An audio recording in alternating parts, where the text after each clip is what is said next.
2 लाख से ज़्यादा वोटों वाली और 1 लाख से ज़्यादा जाट वोटर वाली बराड़ा सीट का नज़ारा इस बार बदला हुआ है। 2019 में इस सीट के ऊपर जेजेपी की नैना चौटाला विधायक बनी थी और उनसे कुछ हजार वोटों से चुनाव हार गए थे रणवीर महिंद्रा। इस बार ना रणवीर महिंद्रा मैदान में है और ना ही नैना चौटाला चुनाव लड़ रही हैं। इस बार यहाँ के चुनावी दंगल में त्रिकोणीय टक्कर चल रही है। उस त्रिकोणीय मुकाबले में एक तरफ लोहारू से शिफ्ट होकर आए कांग्रेस के सोमवीर सांगवान हैं, तो दूसरी तरफ इंडिपेंडेंट प्रत्याशी के तौर पर सोमवीर घुसोला हैं और तीसरी साइड में बीजेपी के उमेद पातुवास हैं। तीनों ही चेहरों की अलग अलग पॉलिटिक्स है। सबसे बड़ा घमासान देखने को मिल रहा है 2 सोमवीरों में। सोमवीर घुसोला को इस बात की उम्मीद नहीं थी कि सोमवीर सिंह लोहारू से आकर बारडा में आ जाएंगे और टिकट ले आएंगे, इसलिए जब टिकट की घोषणा हुई तो टिकट लेने के लिए सोमवीर घुसोला भी पहुंच गए। लेकिन जब उनको क्लियर हुआ कि टिकट उनको नहीं बल्कि लोहारू वाले सोमवीर सिंह को मिली है तो वो नाराज हो गए और उन्हें इंडिपेंडेंट चुनावी दंगल में ताल ठोक दी। सोमवीर घुसोला को बड़ा जन समर्थन मिल रहा है। वहीं पर शुरान वोटरों के बलबूते पर सोमवीर शुरान भी इलेक्शन को जोर पकड़वा रहे हैं। ये बात अलग है कि 1 लाख जाट वोटरों में से शुरान वोटरों की संख्या वो महज 20 से 22 हज़ार है, लेकिन इसके बावजूद उन्हें शुरान वोटरों का समर्थन मिल रहा है। वहीं उमेद पातुवास के लिए बीजेपी का वोट बैंक, राव इंद्रजीत का वोट बैंक और अपना खुद का वोट बैंक तीनों मिलकर एक मजबूत पोजीशन दे रहे हैं। इस समय सोमवीर शुरान और सोमवीर घुसोला दोनों ही अपने आप को असली कांग्रेसी के तौर पर दिखाने का काम कर रहे हैं। बेशक से सोमवीर शुरान कांग्रेसी टिकट लेकर आए हैं, लेकिन सोमवीर घुसोला हर जगह ये बात कहते हैं कि असली कांग्रेसी तो मैं हूं।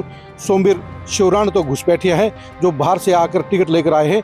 उनका बारडा के विकास से कोई लेना देना नहीं है, उनका बारडा की समस्याओं से कोई लेना देना नहीं है। जिस तरह से नैना चौटाला ने विधायक बनने के बाद 5 साल तक बारडा के लिए कुछ भी नहीं किया, यही हालात सोमवीर शुरान भी करेंगे, इसलिए वो अपने लिए वोट मांग रहे हैं। सोमवीर घुसोला के साथ में लोगों की बड़ी संख्या चल रही है, उन्हें बड़ा जन समर्थन भी मिल रहा है और यही वजह है कि निर्दलीय प्रत्याशी के तौर पर वो एक मजबूत मौजूदगी दर्ज करवा रहे हैं। जहाँ तक बात उमेद पातुवास की है, उमेद पातुवास के इलेक्शन में भी नई रंग देखने को मिल रही है। इंडिपेंडेंट प्रत्याशी के तौर पर पहले ही 27,000 वोट ले चुके, अब उमेद पातुवास बीजेपी के टिकट पर वजनदार प्रत्याशी साबित हो रहे हैं। उनके साथ में जहां पार्टी के विचारधारा के वोट हैं, वहीं उनके साथ सहानुभूति रखने वाले लोगों की संख्या भी हजारों में है। पहले आप खुद देखिए कि इन तीनों ही प्रत्याशियों यानी उमेद पातुवास, सोमवीर शुरान और सोमवीर घुसोला को जनता में किस तरह का रिस्पॉन्स मिल रहा है।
आपने देख लिया होगा कि तीनों ही प्रत्याशी अपने अपने अंदाज में अपने चुनाव को शिखर पर ले जाने की कोशिश कर रहे हैं। तीनों के चुनाव प्रचार में भरपूर रंग देखने को मिल रहा है।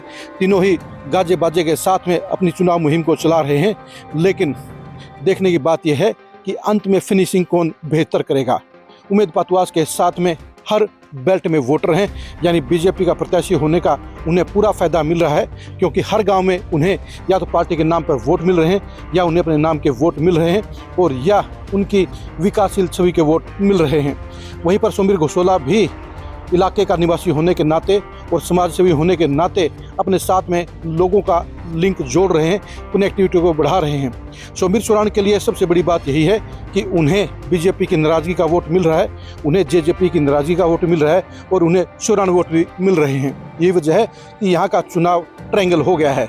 लेकिन सोमवीर शुरान की दिक्कत यह है कि उन्हें दादरी पार के यानी लाइन पार के गांव में सबसे कम रिस्पॉन्स मिल रहा है, वो वहां पर नंबर 3 पर है। और उस बेल्ट में नंबर 3 पर रहने के चलते उनके चुनावी बैलेंस गड़बड़ा रहा है, उन्हें बैलेंस नहीं मिल रहा है और यही वजह है कि उनके ऊपर पिछड़ने का खतरा पैदा हो रहा है। यहाँ पर चुनाव साफ तौर पर एक नई दिशा में जा रहा है, जहाँ पर कांटे की टक्कर साफ तौर पर देखने को मिल रही है और ऐसे में जो प्रत्याशी आखिर तक अपने चुनाव प्रचार को पूरे दमखम के साथ चलाएगा, उसी के जीतने की गुंजाइश बढ़ जाएगी, आसार बढ़ जाएंगे। अभी उम्मेद पातुआस के पक्ष में पार्टी के बड़े बड़े नेता आने बाकी हैं। इसके वहीं पर सोमवीर सोराण के साथ में भी हुड्डा फैमिली के दौरे बाकी हैं। जहां तक सोमवीर गोसला की बात है तो वो रामगाम के भरोसे पर और लोकल लोगों के बलबूते पर अपने चुनाव प्रचार को जोर शोर से चलाए हुए हैं। यानी अगले 7 दिन में ही इस सीट को लेकर पोजीशन क्लियर होगी, इस सीट की तस्वीर साफ होगी, तभी आभास हो पाएगा कि कौन सा प्रत्याशी जीतने की तरफ बढ़ रहा है। बाड़ा सीट के बारे में आपके समीकरण क्या कहते हैं, कमेंट करके जरूर बताइए। बाड़ा सीट पर उम्मेद पातुआस की पोजीशन क्या है, कमेंट करके आप जरूर बताइए।